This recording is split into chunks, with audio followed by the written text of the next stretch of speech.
ఇదిగోనండి ఇడ్లీ పిండి అయితే చాలా బాగా సాఫ్ట్గా అయిందండి. ఈ కంటెంట్ ఇలా ఉండాలి.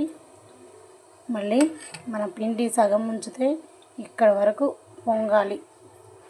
నైట్లో మనం మిక్సీ పట్టి ఉంచిన పిండి, ఓకేనా? అలాగైతే చాలా బాగుంటుంది, చాలా బాగా వస్తాయి ఇడ్లీలు.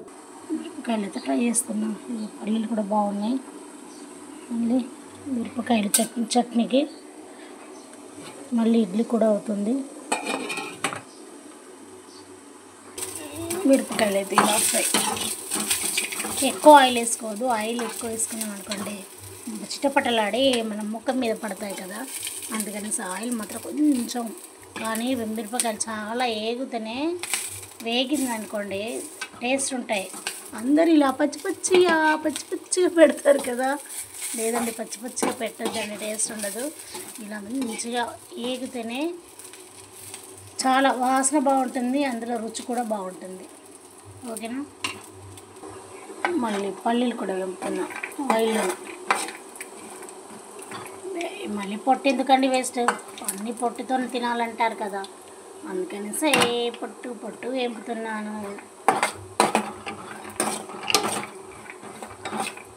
నేను మిక్సీ కూడా ఇలాగే పడతాను.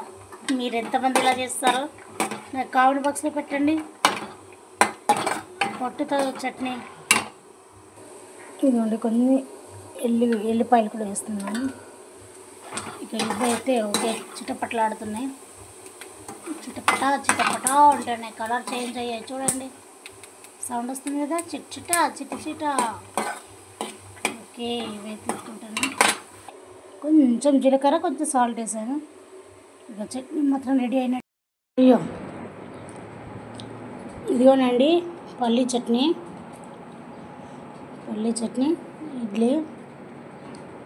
ఇడ్లీ అయితే సాఫ్ట్గా వచ్చింది. ఇదిగో వట్టినే విరిగిపోతున్నాయి చూడండి. ఇలా వస్తే సాఫ్ట్ వచ్చినట్టే, సాఫ్ట్గా అయితే వచ్చాయి.